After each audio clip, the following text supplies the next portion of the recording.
just stop. Here's Ross, the host with today's dose of common sense.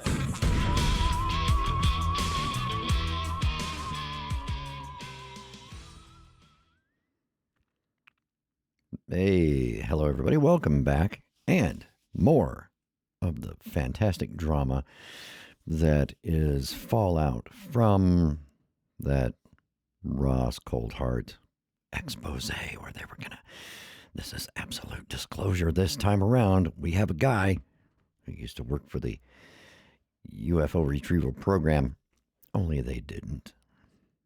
And we were introduced to a Mr. Jake Barber, who isn't even good at telling a fake story, but he was able to pull the wool over Ross's eyes, Coldheart, and several others, apparently. I'm not sure how, because he's not even a really good actor. He's better than Jeremy Corbell, now that I think about it. Jeremy Corbell is very bad at trying to act like he's so upset and scared, and this is so serious, that kind of stuff. It's pathetic. He also spends an awful lot of time trying to make people think that he's manly. A little weird. But anyway, Jake Barber, as I said before, we laughed.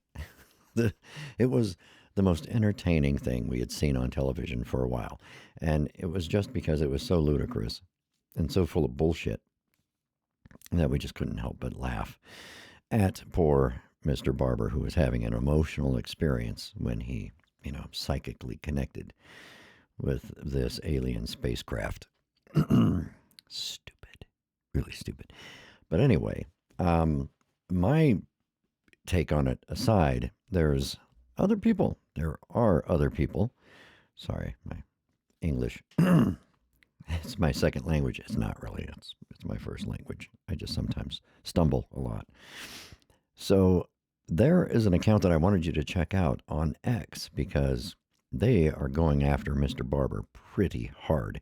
So for those of you watching at home, I'm going to pull up the screen share thing, and I'm going to show you X, formerly known as Twitter.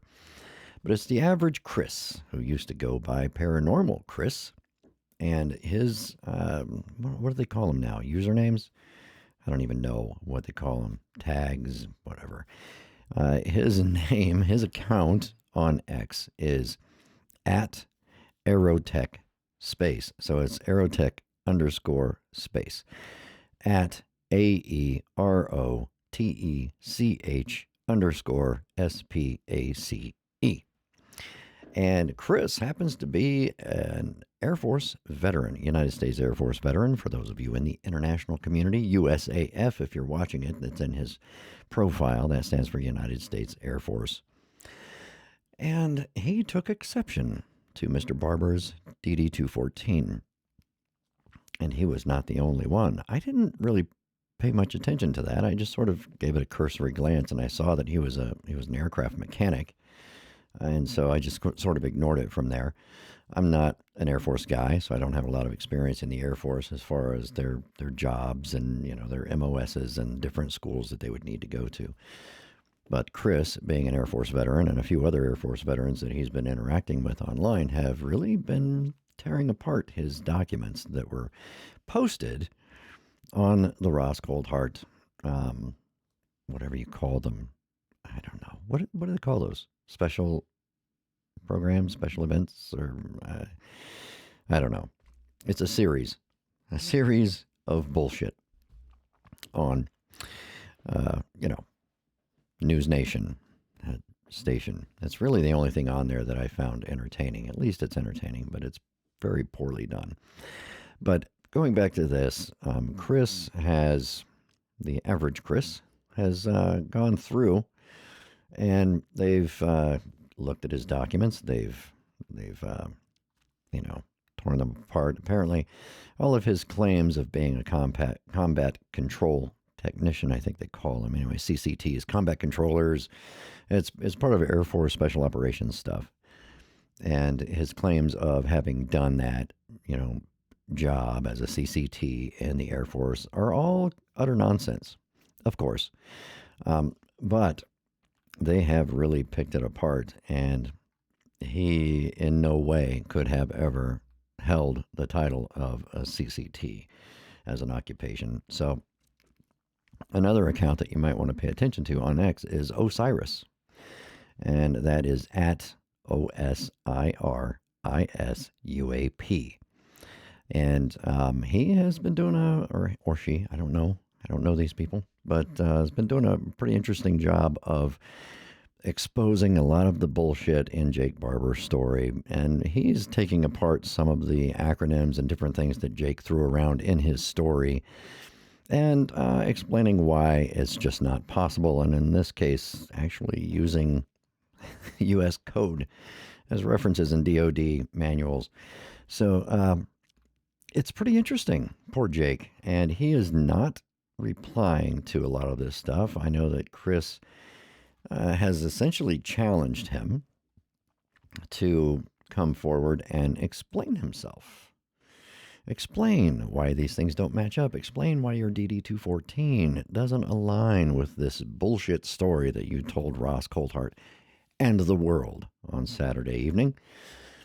So far, he's ignoring it. Chris did ask him to explain how did you go from being an aircraft mechanic to being the super high-speed Tier 1 operator, and he told this really ridiculous story of, when he was young, he was recruited in high school, and he was put in a pipeline, for the CCT, and he was pre-selected, and after he went through that, then that training, then he was reassigned as a super undercover job.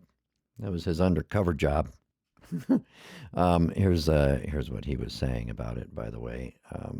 So being an aircraft mechanic was just his super secret job. And, he was really a Tier 1 operator. That's really what he was doing that whole time that he was in the Air Force. So all of this stuff that you're seeing on his DD-214 and all of these other documents that people have presented, they're, of course, just part of his cover because he was a super secret agent man. Now, I'm going to tell you something because this story reminds me of somebody, and I'm going to show it to you, and you may or may not know this name, but if you ever saw the movie Bloodsport, then you know who I'm talking about. It's the guy that Bloodsport movie was based on. It's the guy that Jean-Claude Van Damme was supposedly portraying in that film. Of course, the film was all bullshit and stuff, but Frank Dukes is my understanding, is that's how it's pronounced, as Dukes. He's apparently 68 now. Look, and his martial art style was ninjutsu. Only it wasn't. And so he duped a whole lot of people into believing that he was some former secret agent dude, that he joined the Marine Corps, and while he was in basic training, he got specially assigned to some undercover job and all this other stuff. And then after that, he did high-speed spy stuff, super secret agent, Tier 1 operator type stuff all over the world. And nothing to support that. Of course, none of it's true. And he wrote an autobiography, and I read it. It was years ago, but I did read it. I may still have it somewhere, but I'm not going to go dig through boxes looking for it unless I gave it away or threw it away, because you can just read it, and it's just gigantic piles of bullshit. Gigantic piles of bullshit. So here's what happens. People sometimes tell these funny stories, and they get away with it, because you can get away with that at a college bar talking to a bunch of, ditzy 19-year-old half-drunk girls. They might believe everything you say. They might believe, because you have this interesting tattoo somewhere, they might believe that you really were Navy SEAL and you were right behind the guy who shot bin Laden. They might believe that. And they might believe a whole bunch of other stuff. But when you start telling these ridiculous stories around other veterans, and sometimes the people who tell those stories aren't veterans at all. The entire thing is made up, including the fact that they served in the military. But if they did serve they're going to know some of the lingo. They're going to know some of the terms. And if they're good, they're going to research a bunch of stuff. And they're going to have a bunch of reference material. They're going to know the acronyms. They're going to know what certain things mean. But your typical scumbag, loser, liar, con artist doesn't bother to do that. So it's things that they saw on television series or in movies, or they read on the internet, on Reddit, from people who had never been there. And so a lot of their story just doesn't make sense to anyone who actually did serve in the military. And then they use the wrong acronyms or the wrong names for things and stuff like that. And eventually it all unravels because they get called out on their bullshit story. And unfortunately, a lot of the stolen valor that happens, and stolen valor, again, under U.S. law, it means that to be charged with it, you have to profit from lies about your military service. Like saying that you were awarded the Medal of Honor, or you received a Purple Heart, or whatever it is. You were this person who did this amazing thing, and you're raising money based on that, or you're selling things based on that and making money from it. You're profiting from this lie that is stealing the valor of someone else. So it's gone back and forth in court. It was a thing, and then they rescinded it. They got thrown out, and then they came up with a new plan and all this other stuff. But essentially, mostly no one is ever going to get charged or prosecuted under that statute. The criteria is very specific, and they have to prove intent and all these other things. But the term is used quite frequently. And unfortunately, most of your stolen valor cases are real veterans. They're people who actually did serve in the military, and they're embellishing their service. They're inflating their involvement in certain, activities during the war or peacetime, even during the Cold War. And they lie about their service. They apparently are intimidated, or they feel inadequate some way. And so they inflate their military service. And I'm going to tell you a story, because I'm not going to name names, because I don't think it was ever released to the public, but it's something that actually happened while I was in the military. And we had to deal with a stolen valor case while on active duty. And the person was on active duty in our unit.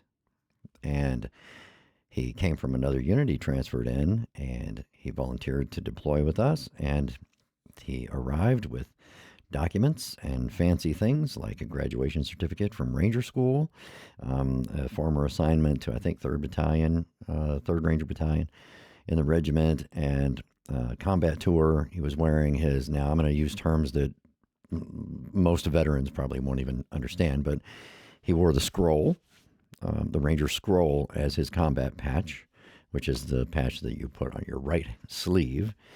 And it's called Shoulder Sleeve Insignia Former Wartime Service, if you want to know the actual name of it. But we just call it a combat patch.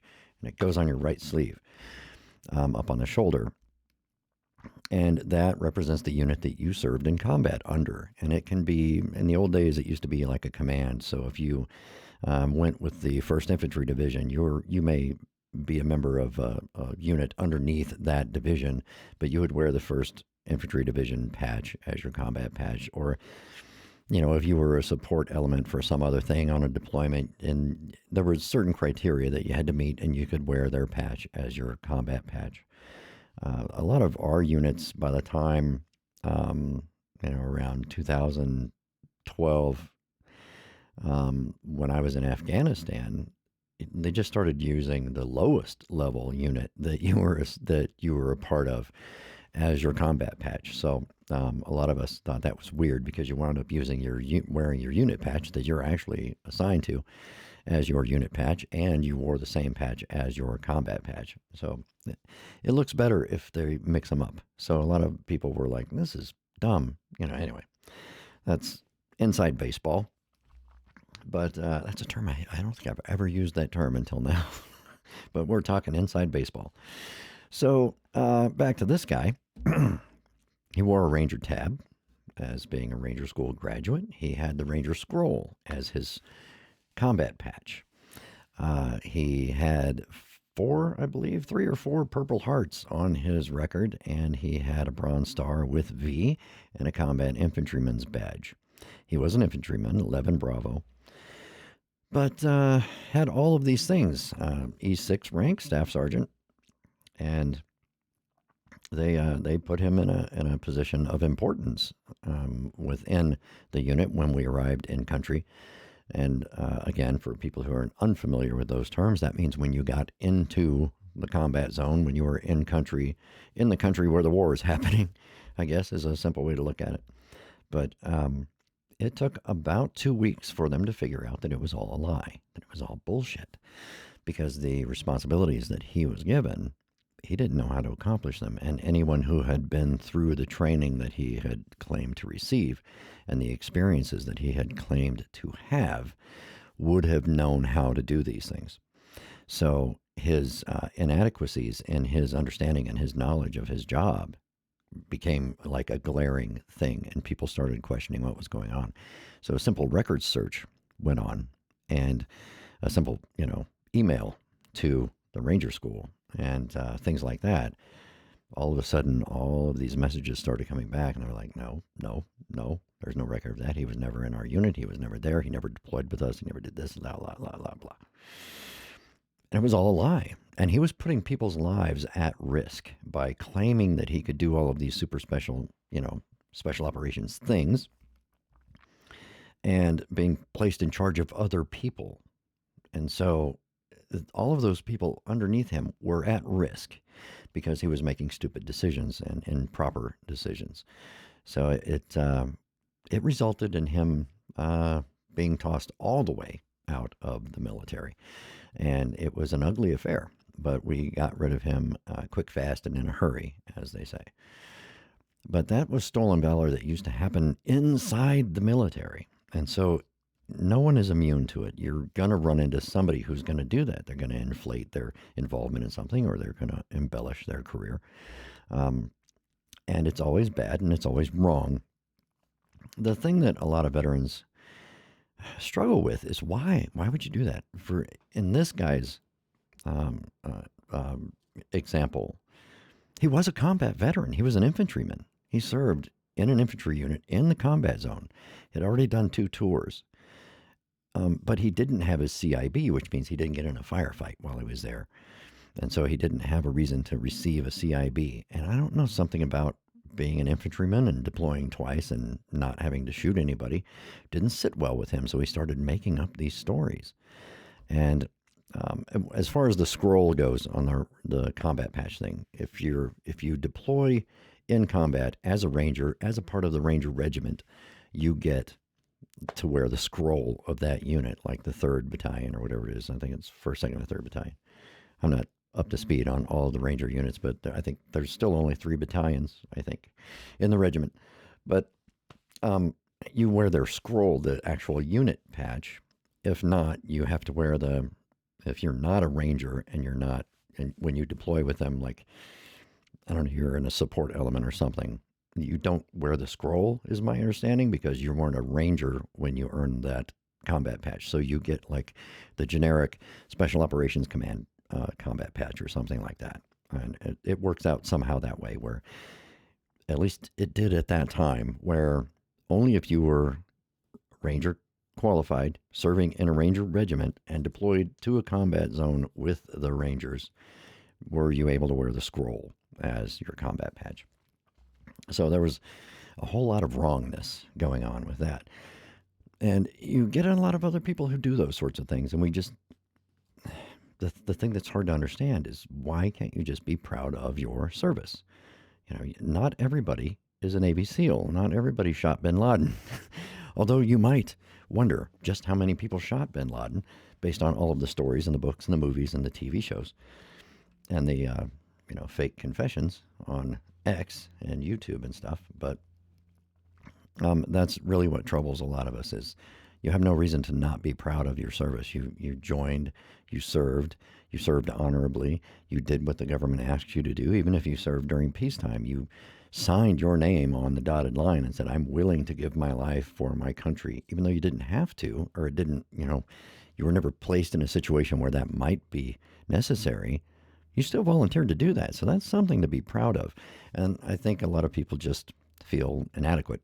So, um, and I don't get it. A lot of other veterans don't get it, but people inflate their military service all the time, claim to have awards they never got, and I never understood that because I was always kind of happy that I never received a Purple Heart, and I didn't want one.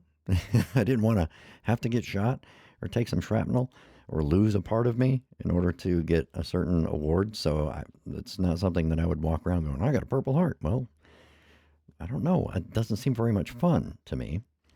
But yeah, it's crazy, and it happens, and it appears that that's what Mr. Barber is doing. He has taken his probably completely honorable service record, and he's distorted it into this fake, imaginary Frank Dukes like made up special operations history. And the reason why his records don't exist is because it was all a secret. And he's probably going to start telling stories like, oh, that's classified. My records were classified and expunged, and oh, they were destroyed in a fire or whatever. The same old stories that everybody tells. And they're all bullshit. All of them are. They're all bullshit because you go on secret missions, but you don't get to be a secret person. It's just the way it works.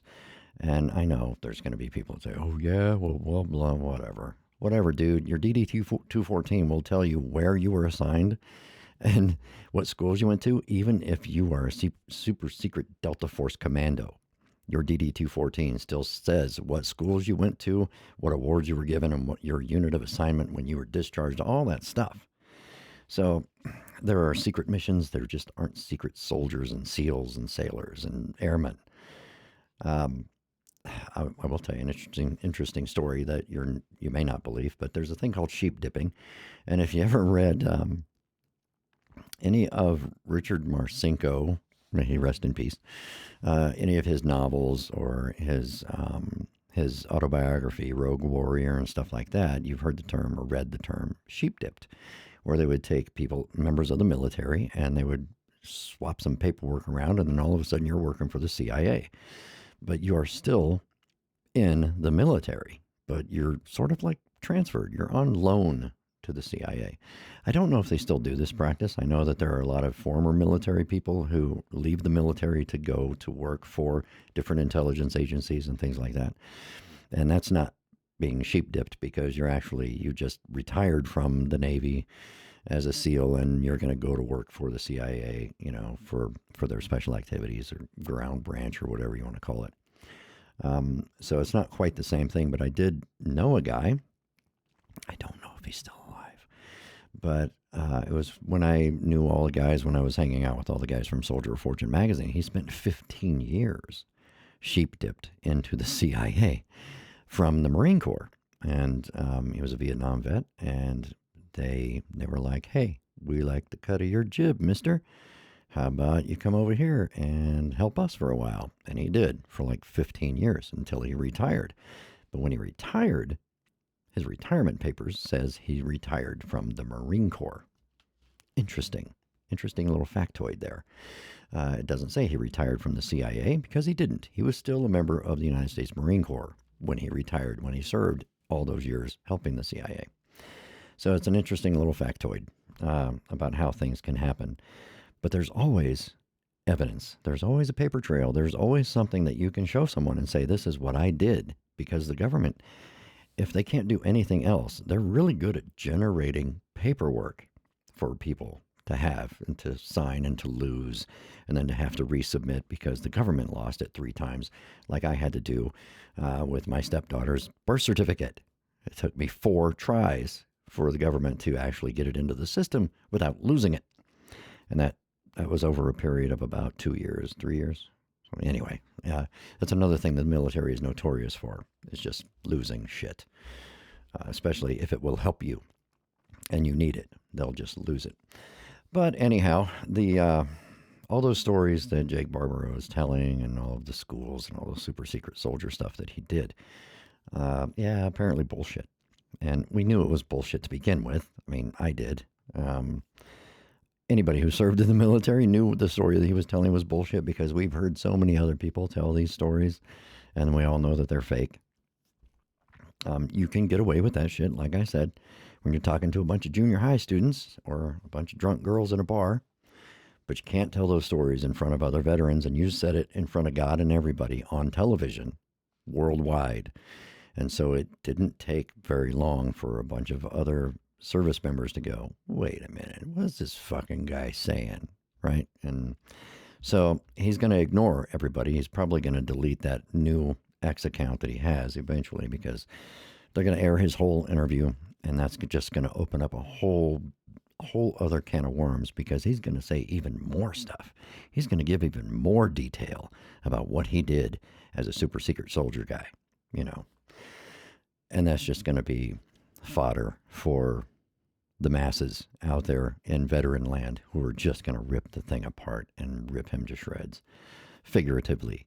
And I'm not saying they're going to physically harm him. I'm saying they're going to rip his story apart, piece by piece, as they are already doing. So I really can't wait until the entire hour and a half, I think he said, interview is released publicly, because that's going to be even more stuff I get to watch on X that people are just going to pick it apart piece by piece. But like I said, I'm not an Air Force veteran, so I don't understand, I don't know the different names and different positions and different schools that they go to there. So I just sort of, didn't have anywhere to go with that. But everybody could tell he was telling a bullshit story, but that's pretty easy to tell. And it was magnificent, but it's going to get worse for Mr. Barber.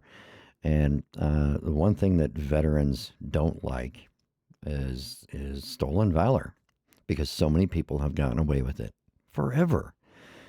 From people saying, I served in Vietnam when they didn't. People saying, when I went to Iraq when they didn't. Things like that.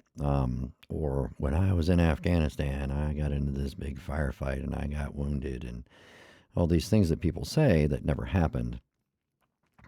Trying to talk to your friends or talk to a girl you're trying to get in bed.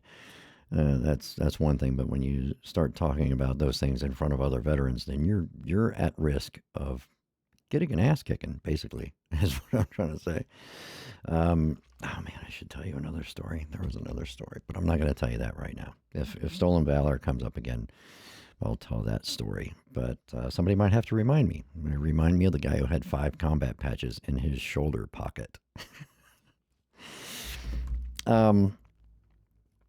Anyway, now I'm just going to tell the story. Okay, I'm at this place in South Carolina. It's a military place, and I'm there to go to this long school. And so you kind of get to know people because you're there for a long school. And I smoked back then, and so everybody who smoked, you'd be sitting around the smoke pit in the evenings after classes and stuff, and you're not doing anything.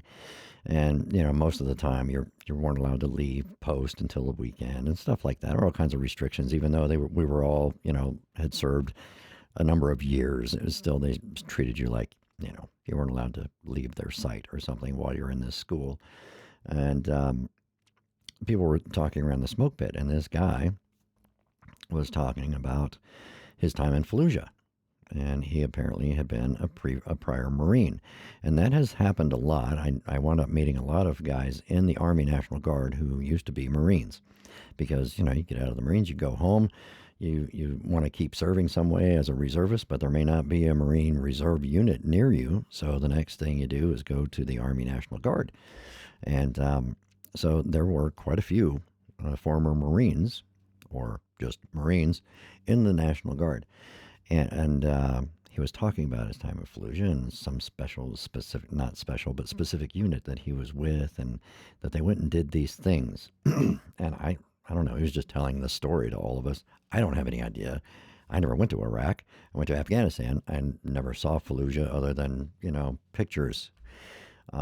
So he's telling the story, and he's almost done telling the story. And the guy who was sitting next to me, who hadn't said anything the whole time, just stands up and says, bullshit. And all of us kind of a little shocked, looked at him and like, what? But he was angry. And he started talking about specific units. He was like, you weren't in this and this unit. You weren't on this and this mission. And you weren't at this and this base. And you weren't this and this. And the guy's like, oh, yeah, I was. And the guy's like, no, you weren't, because I fucking was. And he just went off because he apparently had been in this unit that this kid claimed to be in. And the kid wasn't there.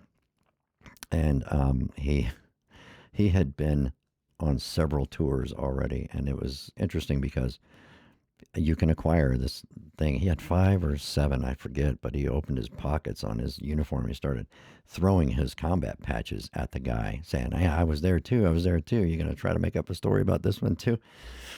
And because one of the interesting things is you don't have to wear those. It's optional to wear your combat patch. You don't have to wear it. Some units make it mandatory. I know I was in a unit once that made it mandatory, and I think that's probably actually against regulations to do that.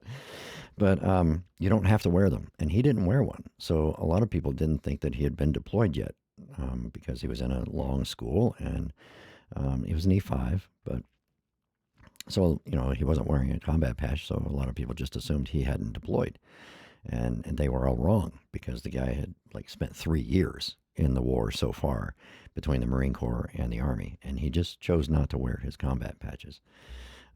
So anyway, but they did come up with a cool thing for the Marine veterans who had served in combat in the Marines. They could wear their Marine Division patch as a combat patch. After I think they started doing that in 2011 or something. So it was kind of cool. So then you would know because they would be wearing 1st Marine Division or whatever patch as their combat patch. So a little tidbit of information for you if you ever see that and you think, what the hell is this? This guy's wearing a Marine patch on his Army uniform. Yeah, they can do that. Certain patches were allowed.